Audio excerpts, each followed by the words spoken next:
Hello. Mark, very nice to be here. Richard and I are good and old friends. Yeah. We're getting older and gooder.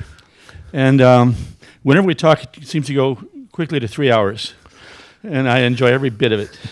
And we don't have 3 hours, but I would like to begin with two things. Richard has two podcasts, which one's called One Decision. Well, the main one is called One Decision, and it's Geopolitics, and please listen to it. We have a big following.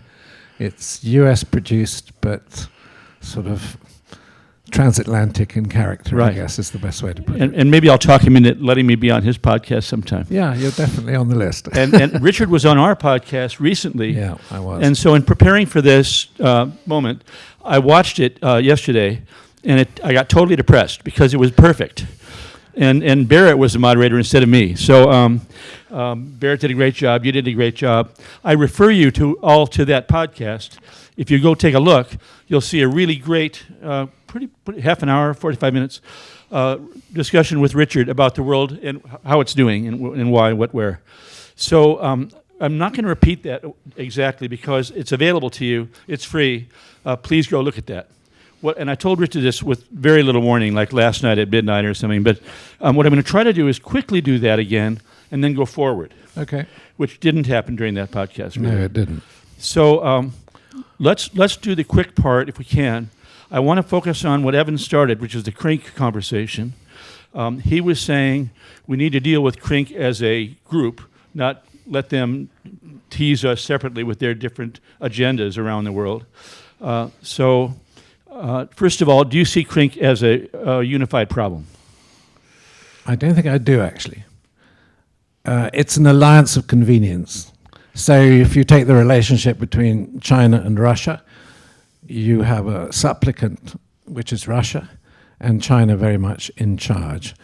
For Iran, well, it's dependent on its links, but on the other hand is in a very precarious situation. And the hermit regime in North Korea is very autistic and not really sort of unified. It's an association of convenience rather than an alliance, I think I would call it. But I do agree it helps to talk about the group. And I think there's one point which is important to make. The speed of technological change is making democracies extremely difficult to govern. But the characteristic of the Crink nations is that the speed of technological change is making autocracies very effective at controlling their populations. So there are two sides to that coin, and I think it's important to make the distinction.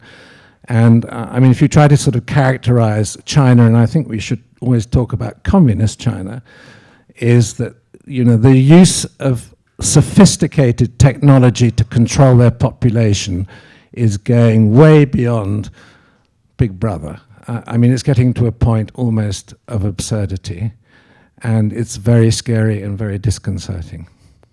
So I'm going to try to unify what we both said. When we looked at Crink at the beginning, what we were looking at was the actions, not the words, not the communism thing, but the actual business models and so on. And we were seeing that these actions and models were convening in some way. Their interests were, in fact, coinciding. But it's a coincidence of interest. Yeah, exactly. So maybe it's not a treaty or an alliance. Maybe it's some other word we should need to find. Yeah, we need to find another description, really. But since that time, that's been reinforced, as Evan pointed out. And now we see, you know, the level of interactions financially, energy trades, military treaty, whatever you want to say, more and more and more and more of that. So over time, that's become a greater and greater, whatever you want to call that, association. And that's what worries us, is that's the opposition team, I think. I think we'd agree about that. That's the opposition team at a point when, let's say, international consensus, Pax Americana, is in disintegration.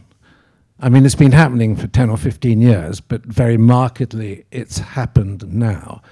So the idea of those nations that, you know, oppose particularly the resurgence of China, they find it very difficult to coordinate their policy and work together. And you only have to look at the European nations, I was going to say European Union, but if you actually look at the way you've got a different, you have got no cohesive policy in Europe towards China at all at the moment. By design. By design. So, I mean, we watched China pick off Italy. Yeah, sure. Pick with the Belt and Road. Yeah, and I mean, I've been Eastern Europe. recently in Spain. The Prime Minister of Spain has been to China 3 times in the last 18 months. China sees Spain as the sort of soft underbelly of Europe. I sat down with a Spanish audience 3 weeks ago and said, how many of you have heard of the United Front Work Department of the Chinese Communist Party? Not a single person in the room knew what I was talking about. Well, it might be true here, too. How many of you have heard about the United Front? United Front Work Department is the largest department of the Chinese Communist Party, and its sole purpose in life is to bend international events to accommodate China's interests. So it works behind the scenes. It's closely related to Chinese intelligence, but it isn't actually part. It's a department of the Communist Party. It plays a really crucial role in trying to shape the international environment. For example, we had a Hong Kong Chinese solicitor arrested in London who skedaddled back to Hong Kong before she could be charged, who was being financed by the United Front Work Department to entertain and cultivate any politicians in Westminster. And it's incidents like these that have, as it were, changed the legislation in the UK, where you now have to, as it were, declaration of foreign interests, which you've had in the States for some time. Australia were the first country to sort of pioneer that legislation. So it's illegal to act like that without declaring whose interest you're actually working in. But it wasn't in the UK at that point in time. This is why I enjoy our conversations. So the reason you haven't heard about United Front is they don't want you to hear about it. No. It is exactly what you said. They own Australia. Yeah, but the Australians have been extremely clever, and I think in a way we should go back to look at the Australian example, because there is no country in the world which is more dependent in terms of having an economic relationship with China. But the politicians in Canberra, many of whom I know well, are absolutely alive to the problem that they're dealing with. Yes. So they are pioneering, as it were, the route. We all have to deal with China. Yes. I'm not an isolationist. Right. And, you know, we have intertwined economies. They have to work together. But you have to understand the risk of dealing with communist China. The Australians have worked this out, or are working it out, pretty successfully. Yes. And although there are, you know, huge tensions in various areas of trade and exchange, they actually make the relationship work. Yes. So they're a good example. Yeah. So I'm going to keep violently agreeing with you. I think, for the whole, if you are interested in this subject, there's a guy named Clive Hamilton who's written 2 brilliant books and who broke this whole thing open for the Australian public. Yeah. And he named the names of all the fronts. There must be 50 or 100 of these things.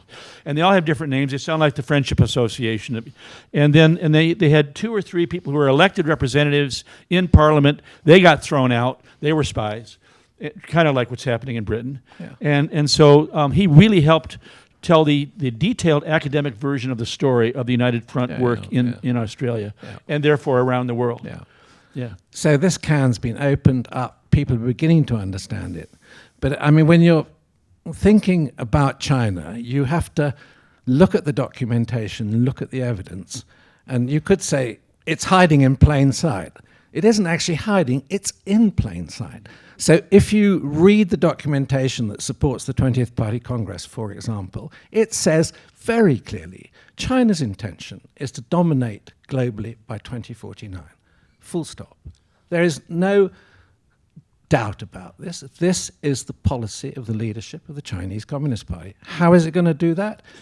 It has chosen technology, technological advance, science as the frontier of the contest, we could call it the battle perhaps, with Western interests. And it plans to supplant our value system with its own. And, you know, that is absolutely crystal clear. So you need to go into this relationship with your eyes wide open. You're getting married to somebody who's about to wipe you out.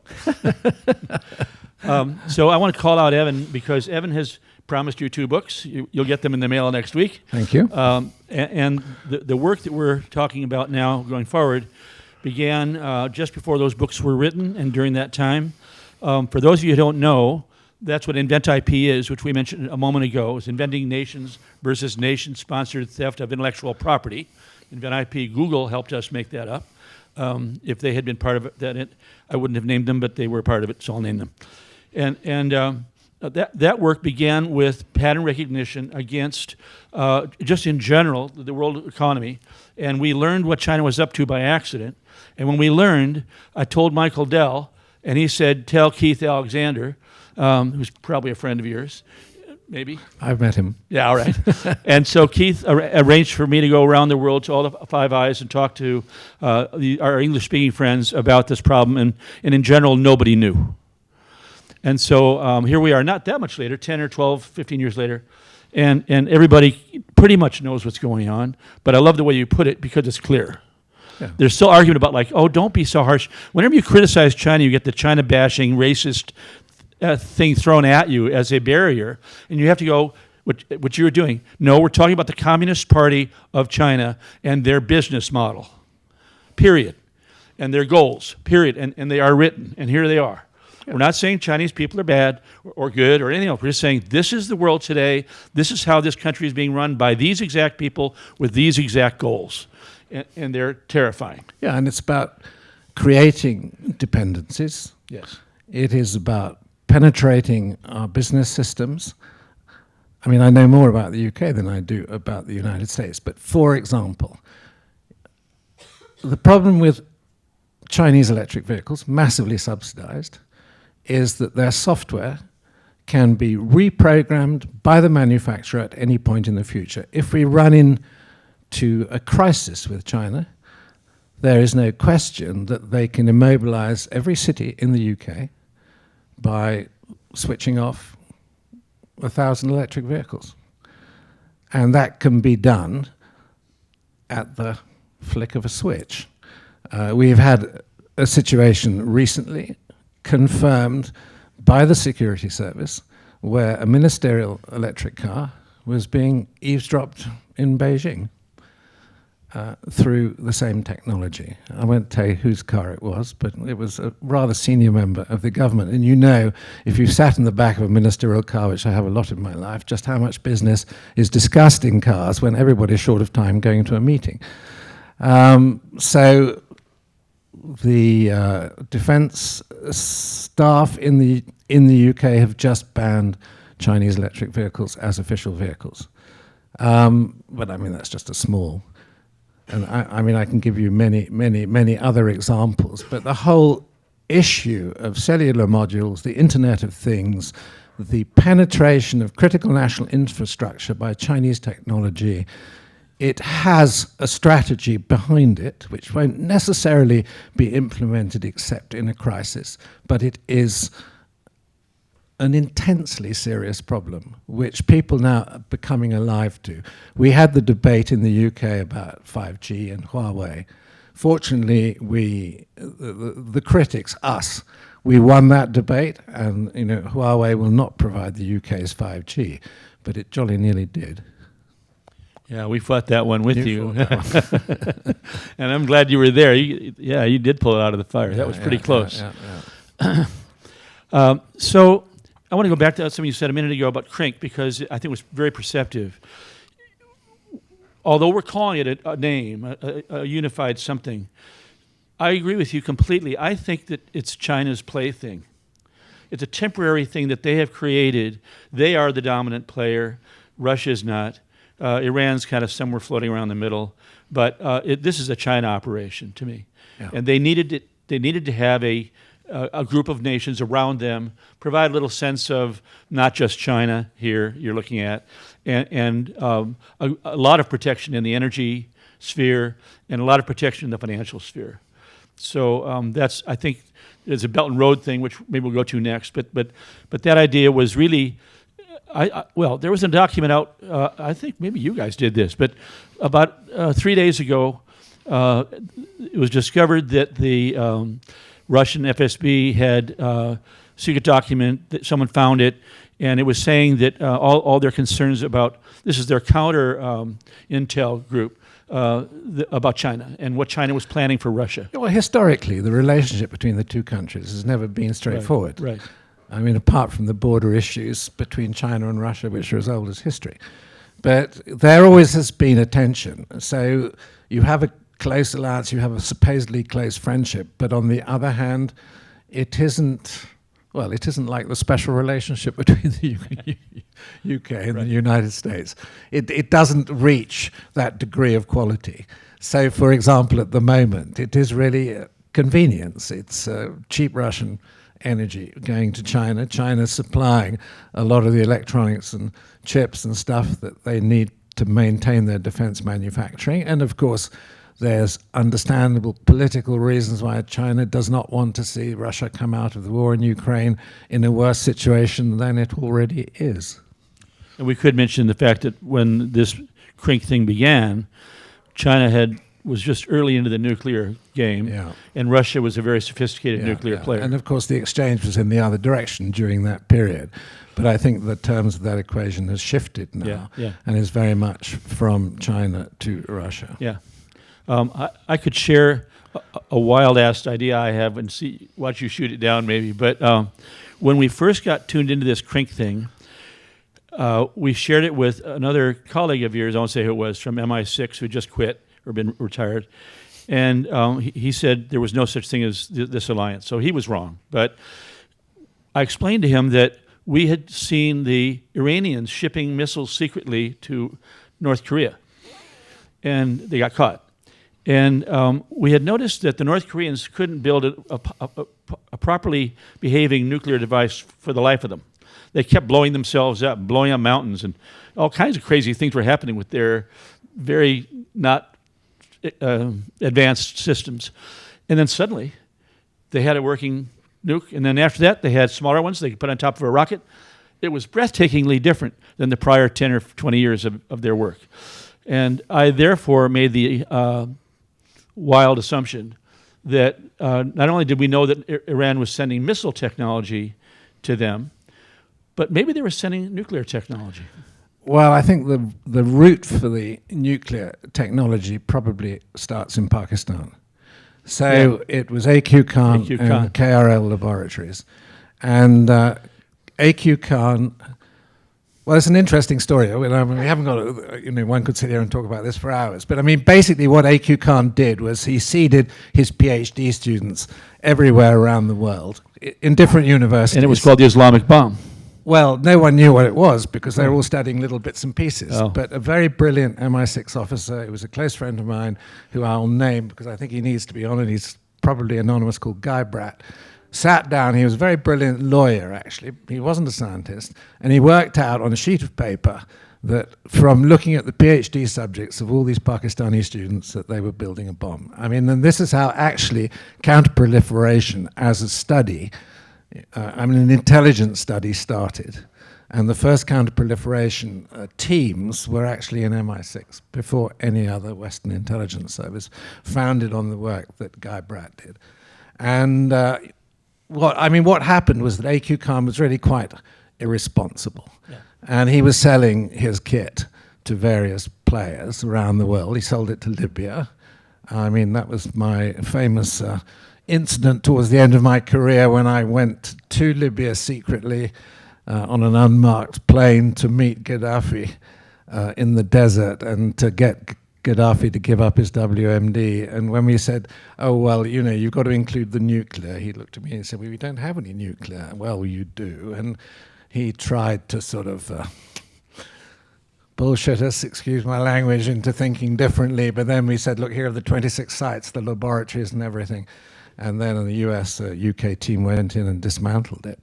But by then it was too late because AQ Khan had already ceded it to other places. And the North Korean sort of regime in terms of the technology they used was based on AQ Khan's technology. Well, let me frame this in a slightly different way.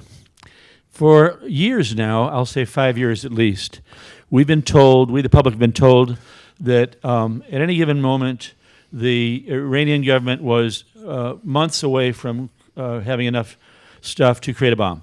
And then more recently, it was weeks away. It was weeks away. Now, I'm not entirely stupid. If you're weeks away for years, you do the math, I figured that actually they already had done it years ago, but they were in a better position, and so were we, the West, if they didn't do it on paper, in public. Yeah, I think So we would rather, they would rather have it, and we would rather all, them and us all, say they didn't have it. Well, in fact, today, the IAEA have made some statement this morning about the amount of HEU that the Iranians have stocked. So, I mean, we don't know exactly. I mean, look, I'm no longer in the know in terms of the day-to-day intelligence coverage, so I couldn't. I mean, I know a lot about it historically, so I'm not exactly sure where they are at the moment. But there's no question that they could build or have already built warheads. The breakout time is the breakout time is extremely short. Let's put it like that. It's negative. Yeah, and I mean, in a way, what we're looking at is the next crisis. I mean, Gaza is the crisis we're all talking about for obvious reasons, humanitarian reasons, but actually the next crisis in the Middle East is what happens to Iran's nuclear capability. Now, there is this negotiation going on in Oman with the United States. I just hope that they don't go back to what was called the JCPOA, because Iran always cheats. So just don't, think that the JCPOA was a good deal. It wasn't. So the question is, should Iran have a nuclear program at all? It doesn't need one. It doesn't need a civilian nuclear program.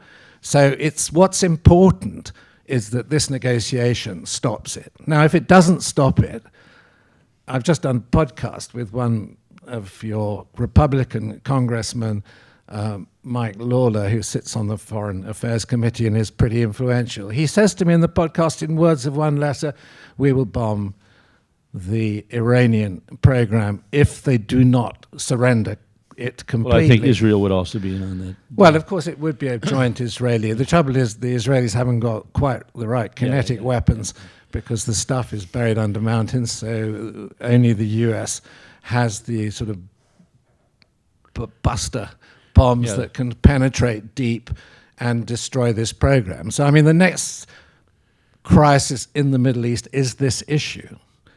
And we're not sure how it's going to turn out. I mean, there's a suggestion that the Trump administration is looking at some sort of JCPOA. I think that would be a terrible mistake. So I'd like to make things a little worse, if you don't mind. And then we'll do questions.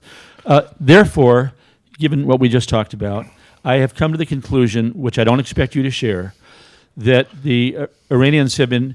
You don't have a nuclear program if you don't test the devices. You have to test them. Yeah. Well, they're not testing them in Iran. We know that. I think they're testing them in North Korea. Well, it's possible because of the relationship between the two regimes. And I mean, the strange thing about the North Korean nuclear program is, though the warheads are tested, the flight testing of the missiles is not quite so reliable. Yeah. But if you have a nuclear warhead on what they call the Taepodong-2, which is the rockets that they would use to reach the west coast of the United States, you don't need to target them. Right. You just need to land them. Right.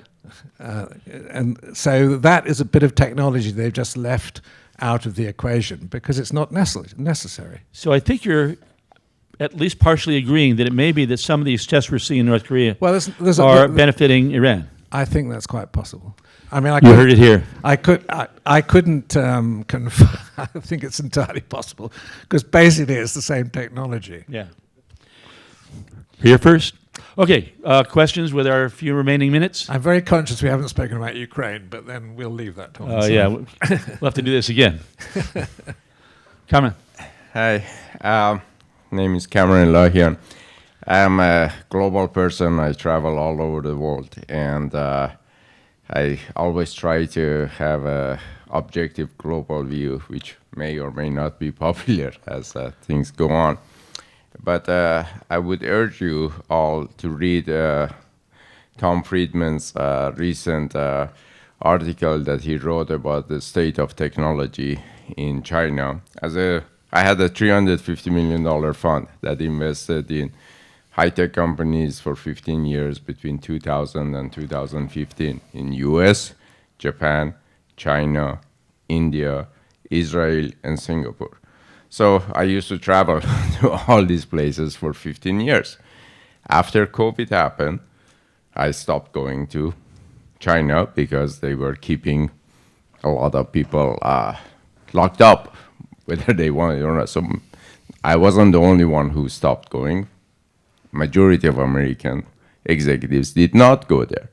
So our awareness of level of technology is quite limited. And just saying that China is a bad dude that is just stealing technology and doing things may not be the most objective way to say. And I would encourage you, whatever thing you use, whether you use ChatGPT, Perplexity, Claude, Gemini, any of them. I did this after I read Thomas Friedman's thing. What is the number of patents that US has versus China on 5 major categories that Tom Friedman discusses?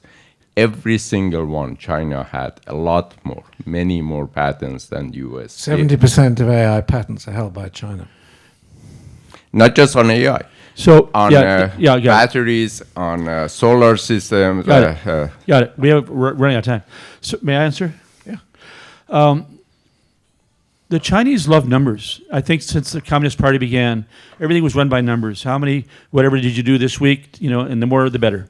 And so they came into a situation where they over-relied on numbers for political advancement, and the result was the numbers became unreliable. Anyone will tell you this. I looked into the numbers of patents specifically, and I talked to people who were involved. And just as with engineering degrees, by the way, it's not equal to MIT. If you get an engineering degree at MIT compared to Tsinghua or somewhere else. Same thing with patents. So to get a patent, it's like $5, 10 minutes, you got a patent. And then they say, oh, we have 100 million patents in cars. And there's no equivalence between that and the USPTO. As you do, I have a bunch of patents, and they're hard to get. You have to do a really good job of convincing those guys, and they keep throwing them back at you. So this numbers game is not one to pay attention to. And I would like to give Oliver one more shot because we're at 16 seconds, but we'll let you ask a question. Thank you, Comrade. Oliver. I love to make Mark crazy by digging back into our shared background from undergraduate days at Stanford as biology students and trying to look at the millions and millions of years of lessons that are available to us from the history of biology.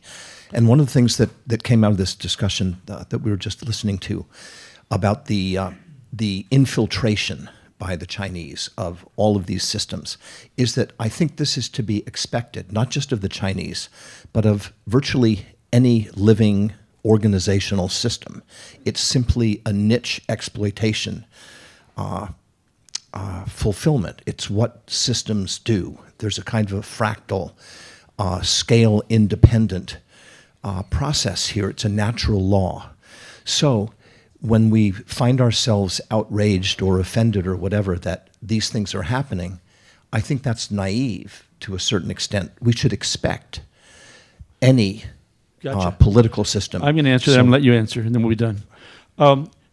The everyone's doing it excuse, which is basically what you're saying, doesn't hold. And so what I mean by that is if you're looking objectively across all nations, which all spy on each other, fair enough, or they all steal IP. They do. And then you hit China. It's like on a chart, it would go like this, all China. And you realize this is different. And what the difference was, which we discovered, is every part of the Communist Party's government and business is aimed at stealing. Yeah. Now, that's not true in America. And that's not true in France. They do a lot of stealing. But this is China. And so what you suddenly saw was instead of one of our 5,000 jobs in government was to find out what the other guys are doing, the entire operation is built for that. And so it's one of degree, not of name. Absolutely. I utterly agree. So what would you say? China is not a benign mercantilist nation. Thank you. No, All right. It's a super pathogen. We're out of here. Super pathogen. All right, I'm going to write that one down. Thanks, everybody. Thank you. I enjoyed it as always.